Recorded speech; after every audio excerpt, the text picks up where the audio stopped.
Do you wish that everyone else was just like you or that they could understand your perspective a little bit more?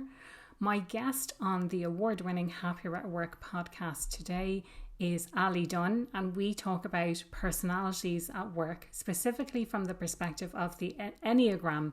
And we're diving in deep into how that impacts on how we show up at work, what our motivations are, and how we manage conflicts at work as well, and team dynamics. So whether you want to understand more about yourself, want to understand more about other people, want to understand about the dynamics in the team, or to grow your career, definitely check out this episode.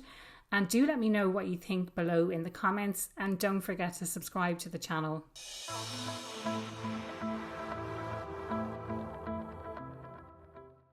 Ali, you're so welcome to the Happier at Work podcast. I know we had a conversation about being on the podcast probably going back months ago now, because pre-recording, updating each other and what's been going on, there's been a lot that's been happening in both of our lives.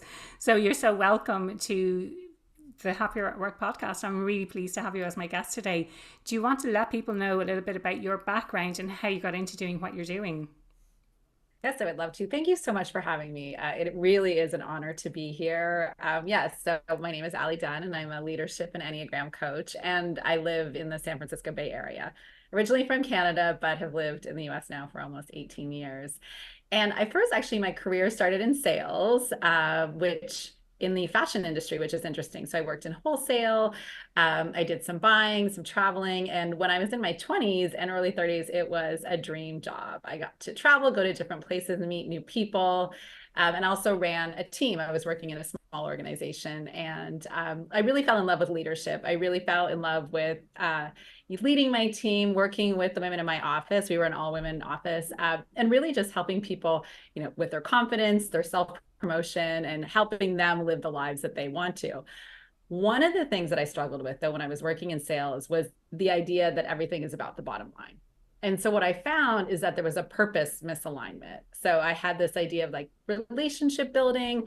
I loved goal setting, but there was something in it that felt like, to me, I wanted more of a human experience, and I didn't know where that would lead. So I ended up, I became pregnant with my first daughter and stayed home with two of my two girls when they were younger, and was in what I would call a career transition. My husband was very driven and knew what he wanted to do with his life at that point. And for me, I felt a little bit confused because I had this world that I loved that was sales and travel. But then with two small children, I didn't know how I was going to balance it all.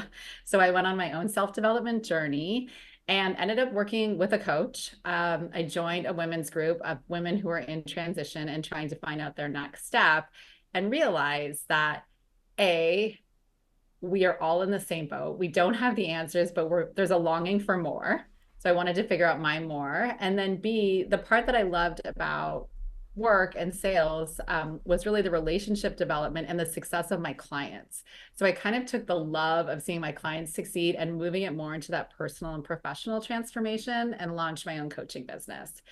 I have a value of learning. So I definitely, along the last 7 years of my business, have done a lot of courses. I've done a lot of accreditations. I originally started with the Coactive Training Institute. I did an executive coaching through Berkeley. I also have trained in Brene Brown's program, and then ended up in the Enneagram it's been about 2 years since I've been certified in the Enneagram. And I think I've found my way home. Okay. And what prompted you to get into studying the Enneagram?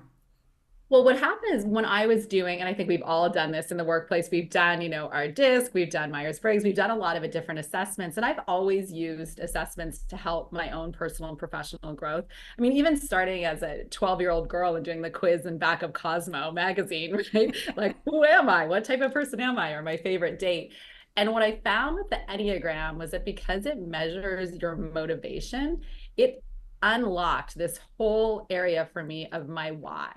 Like why I do the things I do, and also opened up this avenue around feedback. I had received feedback through my life that, maybe I wasn't as focused as other people. Maybe I wanted too much. Maybe I had a hard time following through with things. And when I first did the Enneagram, probably, I would say 6 years ago, it was the first time where I felt really seen. It felt like it was something that I could identify with. I started to have a different amount of self-compassion and an understanding for why I do the things I do, my strengths, my challenges, and then also just my blind spots and areas to work on. So when I realized, okay, if this can change my life, literally with a document and maybe a bit of coaching, I thought, why not get certified? So I started to do the individual certification through the Enneagram, and then I went on and did the team certification. Because what I noticed with my individual coaching clients is some of them weren't happy at work, right? So we could solve problems together one-on-one, but what was happening kind of at the institution level, and how could I help change the culture? So diving into the teams part, it's like I'm still working with the one-on-one client, but I also want to go in and problem solve and figure out how to break down those communication barriers. Yeah, I love that. And I think everything that you've talked about is so relatable. This idea of a longing for more, or just not feeling that sort of misalignment with what you're doing currently, but still having the recognition and the vision and understanding of what really fired you up about any of your previous roles, and being able to kind of see that clearly and identify that. I'm one of those people, I don't remember doing quizzes now. I'm trying to think, like, for me, it would have been Just 17, which I think was a different version of a Just 17 that they had in the States and Canada. I'm sure there were some quizzes or something. I don't have a huge recollection, but I totally understand the concept. And then DISC is kind of a newer idea for me, if you like. And then the Myers-Briggs is something that we did through work, and it's something I've seen time and time again being used as well. But this whole idea of having a label for what it is, for who we are, for how we perform, for how we're motivated, for how we react to things, I think it helps us to understand and grow in self-awareness, whether we agree with what it says or not. I think it helps us to understand a little bit more about who we are. So I love this as an idea, and then how it's evolved as well from not just the individual, but this view that it's the company as well. Like, I always say that your career doesn't exist in a vacuum. Your career exists in the environment in which you find yourself. So the culture of whatever organization you're in is so, so important. So I kind of take that two-pronged approach. But I'd love to dive in a little bit more. Maybe we talk about how the Enneagram can be used. Maybe if you want to share which type you are and kind of the light bulb moments that you had associated with that. Yeah, I would love to. So my Enneagram type is the Enneagram 7. So I'm known as the enthusiastic visionary, which has, its plus and minuses. I think from both a personal professional perspective, it's helped me, understand that I'm an idea generator.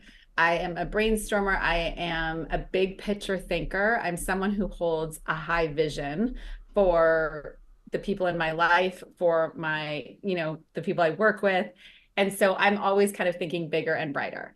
And there's something really beautiful about that. And there's something that is really complementary to other Enneagram types. But being a 7, there's also some other things that are not as easy. Details can be hard for me, right? Kind of sitting in the pain can be hard for me, right? So as a solopreneur and running my own business, I actually look to other Enneagram types in order to build my own, what I would call like personal board of directors. So I will ask myself, what would an Enneagram type 1 do, which is that perfectionist, that really organized person? Like, how would they handle, let's say, this business transaction?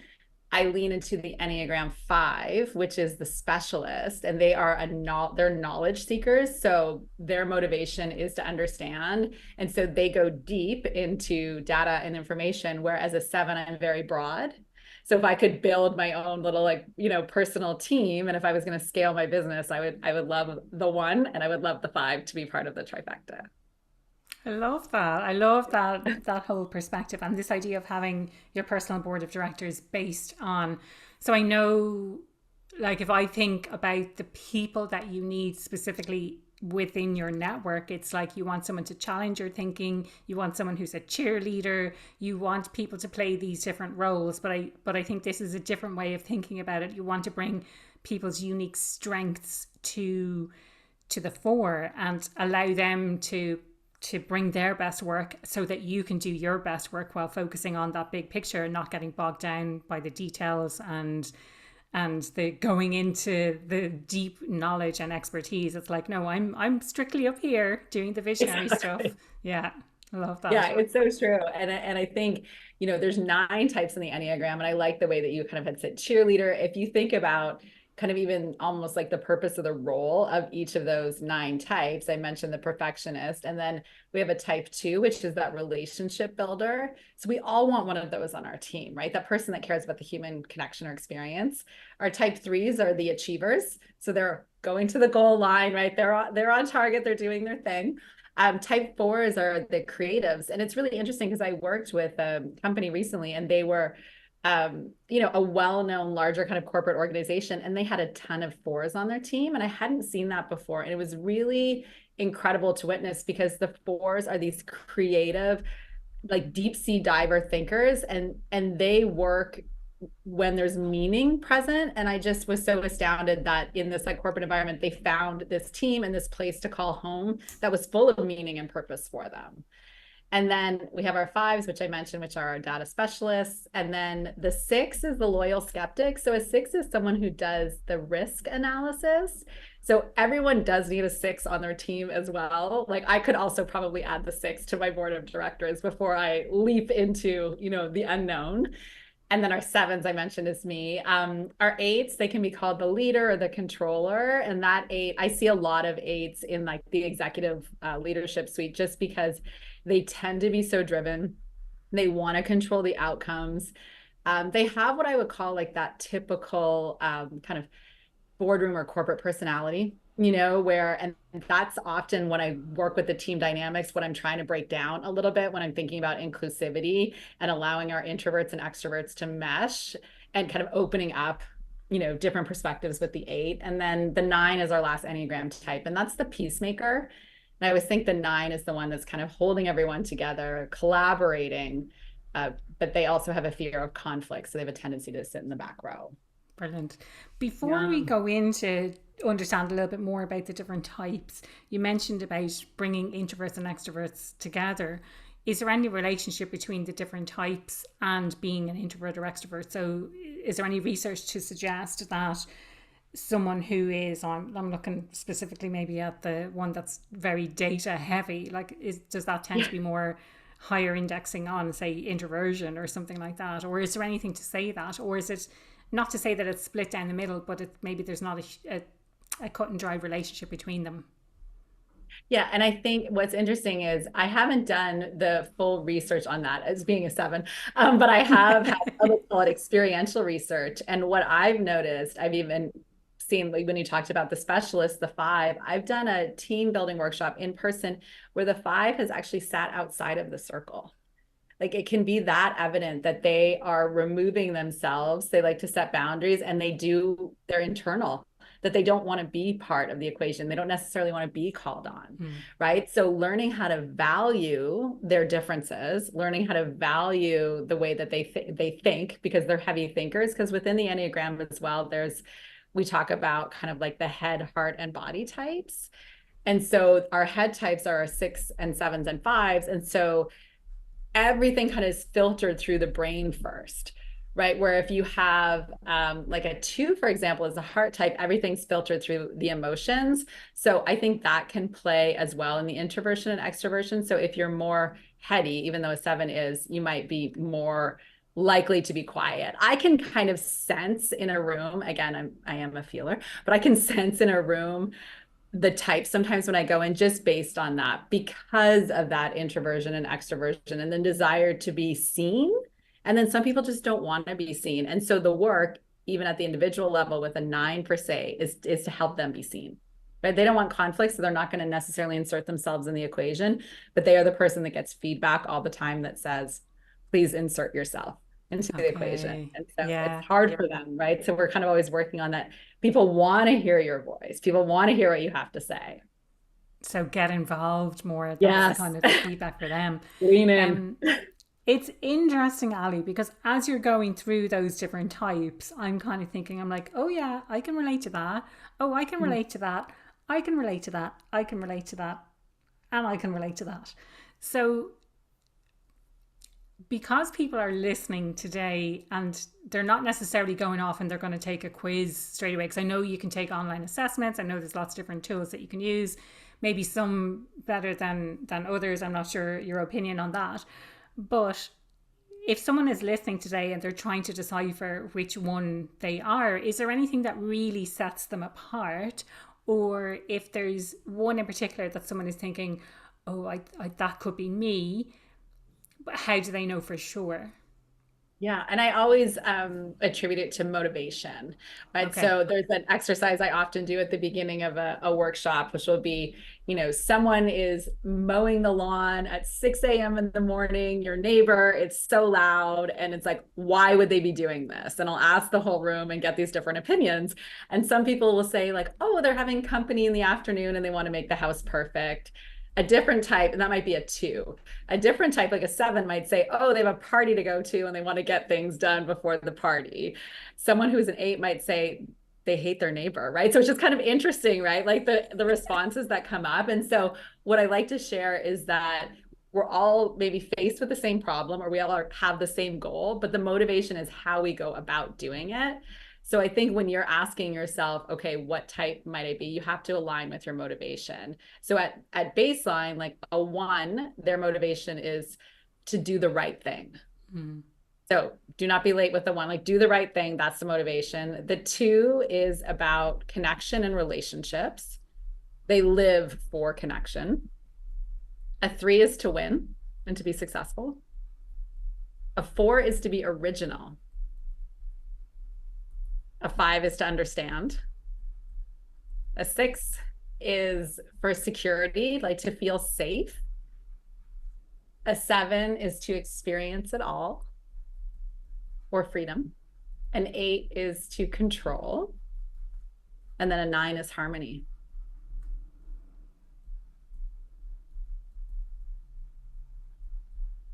I'm reading down those motivations and I'm still thinking I can absolutely relate to a few of those. But I think obviously that kind of comes from you need to take some sort of assessment or go do some sort of thing to really unpack what that motivation is, what that underlying motivation is. And then I think couple that with some coaching to further expand, because I know certainly I've had this conversation on the podcast before, and in it, I was sharing that I took a particular assessment, a paid assessment, and the results that came out, I was like, yeah, okay, that makes total sense for me. But then upon further reflection, I was like, is that me or is it actually something else? And I was kind of thinking maybe I was a different one based on the conversation I had, and now I'm thinking maybe I'm the original one that I always thought. Okay, so it cut out just for a second there. Will you just replay what you said you had taken the assessment from there? So I took the assessment and it said one thing. And after my conversation on the podcast previously, I thought maybe I was a different number.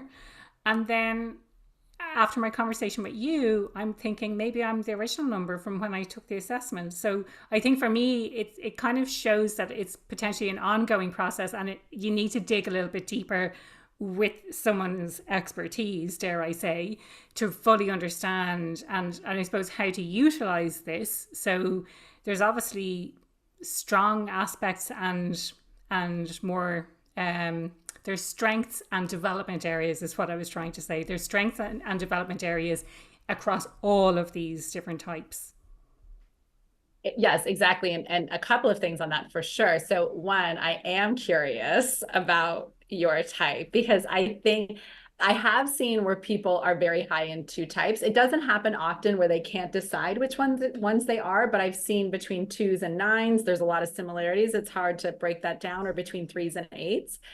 And I can, my number one rule, of course, is not to make assumptions when I meet anyone, but based on language people use, based on their lifestyle, like if we were to pause, and talk about you for one moment, it's like freedom obviously is a high value for you because you work remotely, you travel, but I would say relationship building is also high for you as well, right? I'm curious about your numbers, and maybe we can break it down for a second. Yeah. So do you want to, well, do you want to take a guess at which ones I'm thinking of? Because from what you're saying now, I mean, yes, I think you might be a 7. that's really interesting because I know that you're a 7. Mm-hmm. And from our very first phone call, we connected really well. And I don't know, is that because of that? 7, I'll have to check the results, but that's definitely not something that came up very highly for me. What came up in the assessment that I took was 3, an achiever, Okay. and to win. And work aside, if we take my personal life and the fact that no one likes playing board games with me because I'm so determined to win, I think that says a lot. You're like, you like to win too much. I'm like, just because I win all the time doesn't mean, I'm not a sore loser. Then after my conversation, I was thinking maybe I was more of the 1, which is the perfectionist. And I definitely have those perfectionist tendencies, wanting to get things right, whether that's do the right thing or be right or get things right and not be wrong. And maybe it's interesting to look at it from the other side of the motivation. So doing the right thing or being right is the opposite of not, I don't want to be wrong. And so thinking of all of that, from a relationship perspective, like number 2, is it, I don't want to be alone? Like, are they the kind of the inherent motivations behind each of these? Yeah. And I think exactly, it's like leaning into the opposite, like that fear space. And it's Yeah. interesting because with the 1, chaos is really more like what comes with, versus the opposite of like doing the right things. It's like that is sort of their fear point, where a 3 would be failure. So there is that opposite piece. And it's interesting with the board game reference, because in some ways, when you're playing a board game with someone, like you want them to follow the rules or you want to win. And I'm curious which one's more important to you. Oh, that's getting deep now. And I have to obviously be honest. That's interesting. Yeah, I think I'm probably more of a rule follower. Yeah. Like, it really frustrates me when people break the rules. Yes, It really does. right. And that's probably more that 1 then. Exactly. Yeah. Like you want people to be on time. You want people to do the right thing. Yeah. It feels like something happens in your body, if people are breaking the rules or not being fair or not being kind. Yeah. Having said that, the on time thing is not a huge deal for me, I have to say. And I probably at times in my life have not been on time. I'm a maximizer of my time. So if I'm waiting for someone, then I'm going to be doing something else. I'm not sitting twiddling my thumbs and wasting my time. But there was something else that you said as well in relation to that. It was this idea. So the rule following. Yeah, I think that's what really frustrates me. I think if people, on the rule following, it's follow the rules, but I could have my own rules for something, but I make sure that I follow those rules. Yeah, and it's a little bit rebellious. Yeah. Yes. Well, it's and also element of freedom coming into that, maybe. Right. And that's why I kind of picked up on the 7, just based on the, I think an experiential lifestyle, kind of what you're living, and also having breaking the rules a little bit. Breaking the rules, and then also the way even like your business, having it diversified, just certain things like that, I think do play into a 7 as well. But with the 1s can be quite hard on themselves. And that's another area that really shows up. It's like they can be hard on others, right? There's a standard that's high, but the standard for themselves is incredibly high. Yeah. No, that's the same. Yeah, totally. I have extremely high standards that I place on myself and other people, I might add. So if you're working with me, you want to make sure that your standards are really high. And it is something over time that I've become aware of, just not necessarily from the perspective of Enneagram, but more generally speaking, this whole perfectionist persona, for want of a better word, and just being aware of that and the expectations that we place on ourselves when we do have those perfectionist tendencies, and how that extends to the expectations we set for other people, or the standards that we set for other people, and when they don't meet those standards. So that's something I'm very aware of and have been working on. And I suppose the other thing that's interesting about this is, like, can this change over time? Does it change over time? Or is this you have your type, it doesn't necessarily change, but you can grow and develop? Yes. And I think it's almost like maybe 10% of the does it change and then 90% in the develop space. So I have worked with people who have changed a bit based on their personal development journey, Yeah. right? Because I think up until the point where we get coaching or have therapy or whatever it might be, our self-awareness might be at, a 10%, let's say. So you might think you're a certain way, but you don't actually know that. And so with the Enneagram, it's like there's various levels of integration. So you might have a low level of integration, and that's maybe a lot of your shadow side starts to come up, because a 7 with a low level of integration might be someone who, maybe doesn't hold down a job, might be kind of indulgent, over experiencing life, right? Or maybe a 1 on the shadow side might be very like particular, unable, almost like obsessive, right? So there's some of those darker sides which could show up earlier. But as you go on your personal development journey and you start to bring in the other types of the Enneagram in your daily life, that's where you kind of get to that evolved space. And I would challenge anyone, and this certainly happened to me when I first discovered my type, when you see other types that you find triggering, that's the door you need to open. Okay. Say no more. Say no more. Yeah. And so I suppose that kind of brings us on to this idea. So, Ali, you've gone from this sort of understanding on a one-to-one space to having a look at this from a team dynamics. So in relation to the different types, are there specific ones that trigger each other, and how do we solve that type of conflict, or how do we understand more of that type of conflict in the workplace? Yeah, and it's interesting because I think I get that question a lot. Like, are there Enneagram types that are more compatible, or, how would I build the perfect team? And, those kinds of questions. And I think first and foremost, it comes down to each individual's own like leadership and personal development journey, right? Because the step one really is to know yourself, Enneagram type or not, right? Like having that self-awareness, being vulnerable, being curious, those kind of what I would call like the basic leadership connections.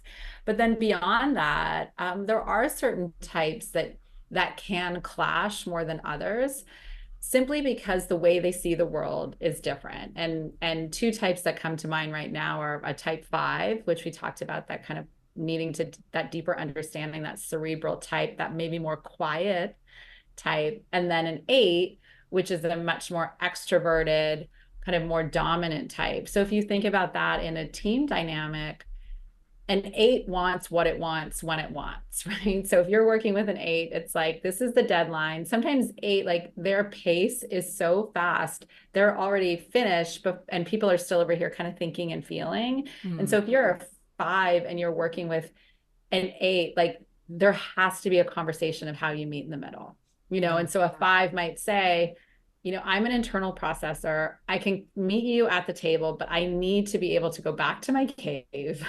I need to take some time. I need to think about it, and then I'll return. Where an 8 wants to follow you into that cave. Yeah. Right. And just wants to get that information. And so one of the comments that I get most often after doing the team building exercises in the workshop is that I just didn't realize that people had a different way of seeing things. And the specific Enneagram types are going to be more, let's say, less aware, right, of how other people maybe are feeling, thinking, and acting. And so my job is to just like break down those communication barriers and just help people be seen for kind of who they are, and then help amplify their strengths, as well as draw them into, different areas of the Enneagram to kind of become more holistic within the team. But it can be really challenging, and each Enneagram type reacts to conflict differently and generally wants feedback differently. So those are usually the two areas that I focus on, is conflict and feedback. Yeah. So in what ways do people approach conflict in a different way? Do you have some examples, maybe some extreme examples within the different types of how people approach conflict? For sure. And it's funny because it can be complementary as well if they're different. But I was working with a duo yesterday. So two people in an organization. And one person was a 9. So that kind of harmonious peacekeeper. And then the other person was a 6. So that skeptic, a little bit anxious, right? So they're very complementary. When we broke everything down, we could really see the similarities and the differences. But what's interesting about their conflict style is that a 6 is reactive. So they're more defensive, they're going to react, there's going to be a bit of an emotional outburst, where a 9 is avoidant. So they are walking away. There's a silver lining element. There's let's keep it positive, let's keep it light. And so our conclusion, or what we came up with, was like, let's have some language around when it's okay to like reframe and keep it light and move on. And then when do we need to dig in? Right. And really like look at the situation, because people who reframe, or Enneagram types that reframe, a 7 is also one of them, and a 2, is sometimes it's like making the best of something or finding the silver lining. It's not really solving the core issue. So in an organization or a team, you want to look in and say, okay, what could we have done better? Right? What would I do differently now that I know this going forward, instead of like trying to just skip over it. So I think with the 6 and the 9, when you have an avoidant and a reactive, it's just having that conversation and bringing awareness to the table around how you both react to conflict. Yeah, well, that makes sense. If the 9, their main driver is harmony and maintaining harmony, and the way they see maintaining harmony is to not get into conflict to begin with, without this understanding that conflict can actually be good and it can help us to solve problems by getting them out in the open. I say that as a slightly avoidant person myself, where, I know that cognitively, I know that in my head, but actually when it comes down to it, I do find it hard to deal with that sometimes. But interesting about this, something that kind of came up for me was the attachment type. So when you talk about someone being avoidant, is that in any way related to the attachment types? Because I know that our personalities are formed from a very young age, as are our attachment styles. And I don't know, have you looked into that? Any relationships between attachment theory and the Enneagram types? Well, I haven't. And it's interesting that you brought that up, because I think so many of these theories, whether they're, in psychology or the assessment, like there's so many that are connected. Yeah. And I think that if we bring up the Enneagram 2, their core fear is being forgotten. Okay. Right. So their motivation is appreciation, but their core fear is being forgotten. And I 100% believe that that is related to an attachment type. Right. And I think that the avoidant type would be also in the attachment avoidance space. You know what I mean? So it's like, I think those that are like looking for those deep hold on tight connections, like a 2 and a 4 probably are one type, where a 7 might be on the avoidant side. So I haven't studied the connection, but I think that there is one, because I believe that the Enneagram is part nurture, part nature. Yeah. So some of it, yeah. Because when I talk to clients, and even it comes up sometimes in the team space, we talk a little bit about family dynamics, right? And so people start to understand their role within their family was, oh, I was the peacekeeper, right? There was conflict in my home, and I was seen as the one that was going to make things smooth. I was seen as the one to, kind of break the tension, right? Or I needed to take control because XYZ was happening, right? So there's certain roles that we take on, as we grow up. And I think that they continue to show up through our Enneagram types. Yeah, no, that's interesting. And I think, so would it be fair to say then it's a mix of genes, your family dynamic as you were growing up, and then the subsequent environments that you found yourself in that further shaped your experience of the world and further shaped your opinions, your beliefs, and your behaviors, and how you show up? Yeah, exactly. And I think when you go back and you look at your family, I encourage everyone who's listening to this podcast today to, find out their type, asked their family as well to do the quiz as well, because when I started to think about my family and my type, my mom and my brother are both nines, and it helped me understand why I was like, don't they want to also be doing all the things, or what does that mean for me? Or, why aren't they leaning in? Just a few different things like kind of shed light on that for me. And it helped me understand, my role and how I took that part on, right? In a way, someone had to be the driver, right? So that ended up kind of being my role in the family. And I think that stays with you. And then you end up putting yourselves in other environments that are the same. Yeah. So over the past few years doing more work, I don't necessarily take on that role now. And I have obviously more acceptance for the way people are and how they interact differently. But it is just an interesting journey. And I think it's interesting when you say that. So there's a couple of things that I wanted to pick up on. It's us choosing those same environments because of how we show up in the world and how our beliefs about the world, but also the roles that we play, the role that you played in your family, and how that role, you didn't necessarily choose that role. It's kind of how it was thrust upon you, for want of a better word. But also digging in behind to get a better understanding, because I think so many of us assume that everyone is the same, that we all have the same motivations and desires. And I know for me, on a personal level, for a long time, I was waiting for someone to say, come on, Aoife, we're going to London. London to me was considered like the big smoke. I was from Dublin in Ireland, but London is like the bigger city. And I got to a stage in my mid-20s where I realized no one's coming to take me by the hand and bring me to London. If I want to do it, then I have to make that happen for myself. And so that was a really important turning point and a really important learning for me at that point. But I think, getting this understanding that not everyone views everything in the same way. So if I'm reading between the lines and what you're saying, you have this big vision for how you want to see your business, and this is so typical of entrepreneurs, I think, that other people just don't get it. They don't get that drive. They don't get what it is that you're on a mission to do. From your perspective, you're probably looking at them going, oh, they're not supporting me, or they're not doing, they're not giving me feedback, or they're not really cheering me on, or whatever it might be, like the expectations that you would have and the kind of thing that you feel you would do for someone else. But when we realize that everyone views things in such a different way and comes at it from such a different perspective, it helps us to get over the fact that people are not behaving in the way that we might expect. And I think the Enneagram is a really great way to understand that. And I think after this conversation, I would love to try and decipher, I don't know how on for doing a quiz my family might be, but I'd be really curious to kind of even just have a think about the different roles that people play within my family, and even within my friendship groups as well. It's so true. And I love the way that you summarized that, and talking about going to London, because one of my favorite expressions that I say is, no one is going to roll out the red carpet for you. Yeah. I think we spend a lot of our life waiting for people to see us or understand us or know what we need, and that their motivations or desires are the same as ours.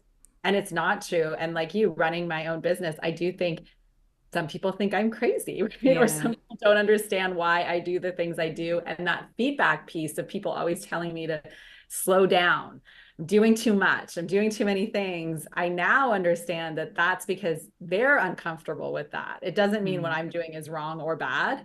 So it's just been really helpful that way. So it's like, I know when I'm doing way too much and I will slow down, but it is just interesting that that's just not a place that everyone wants to live, and respecting that other people want to live in a different space, which is maybe, that more easygoing, harmonious space, or maybe that more organized, perfectionistic space. And we're all different, and it's okay. And I think that's what it's like, the whole self-acceptance, accepting ourselves, accepting each other. And I kind of think in a way, that's really what the Enneagram's all about. Yeah. And I think, again, bringing that back to the work context, and it's understanding everyone has this different approach or a different motivation. And the one that really stuck in my mind for what you were saying is, and I think it was maybe the number 8 or possibly the 3, where they're so focused on getting stuff done, and they're moving at such a pace that they're leaving other people behind. And you need to be aware of what the limitations or the challenges are of your type, so that you can bring other people on that journey and get them to understand your perspective from having that understanding of your own perspective within this framework as well, I think.